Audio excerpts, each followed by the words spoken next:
What's the weirdest computer game you've ever played? For everyone in love with off-the-wall physics and quirky sandbox worlds, you've got to try Bread. Yes, you're literally a piece of bread on an epic quest to become toast. Insanely challenging environments using each corner of your slice sprawling across the kitchen, hopping through the lounge, all the while avoiding the floor because, the 5-second rule. And just when you think it's all about reaching the toaster, you realize you're also battling for your edibility. Never thought I'd root for a piece of bread. But here we are. Reminds me of a lesser-known gem called Cairo. You're dropped into this abstract, minimalist world filled with bizarre structures and cryptic puzzles. No narrative, no guidance. Just a peculiar sense of solitude as you wander through the environment, trying to piece together the purpose of it all. It's a trip for those who dare to decipher its silent language and unearth its eccentric logic. Almost makes you feel like you're exploring an alien civilization's leftovers. I don't remember the name of it, but I was in high school 2004-2008, and on one of the computers in the CAD shop there was a game that basically simulated the stock market, but it was all drugs. Like you'd start off with a bit of money, and buy some of this or that drug where it was cheap, and try to sell it for a profit. Occasionally you'd get a message. The feds raided a shipment of arrivals, so the price of something went sky high. It was actually pretty fun. Played this one game where you would have to help this horse escape. I think it was called Charge Escape, something like that.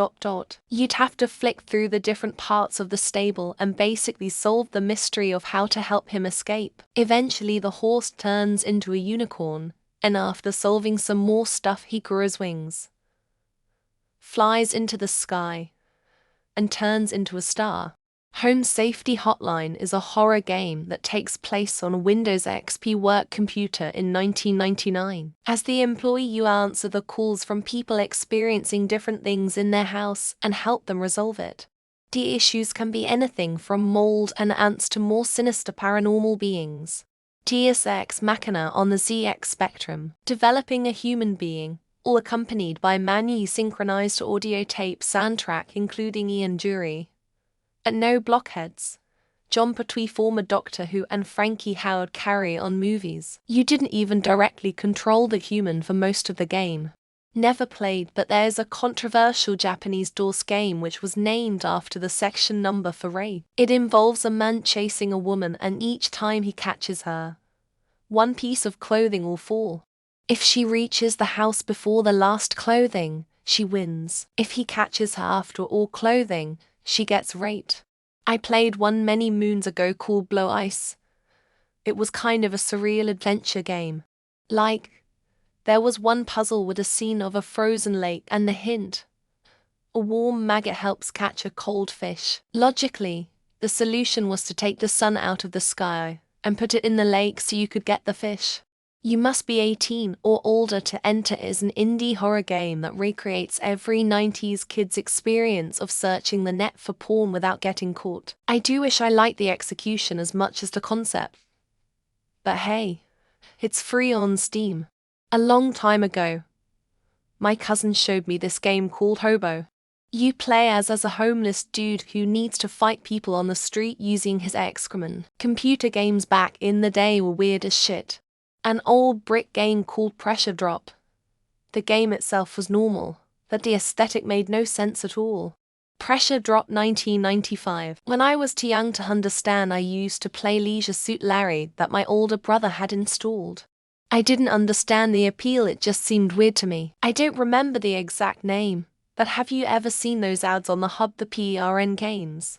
Haha, yeah, I played one of the alien ones and it was super weird. Paper toss. You toss balls of paper into a wastebasket in an office, accounting for wine from fans. You upgrade to different types of objects to throw. The abstract and bizarre world of You, Nikki. I remember spending hours getting lost in where to go, and slowly stumble piece to piece in what to do. Cruelty Squad. But it's only weird at first. The more you play it, the more deep and thoughtful it gets. So never judge the book by its cover. Rock Simulator. You're a rock. That's it.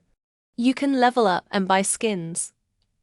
But you can't really do anything because, well, you're a rock. Goat simulator. You roam around as a goat causing mayhem, defying physics, and just being a goat.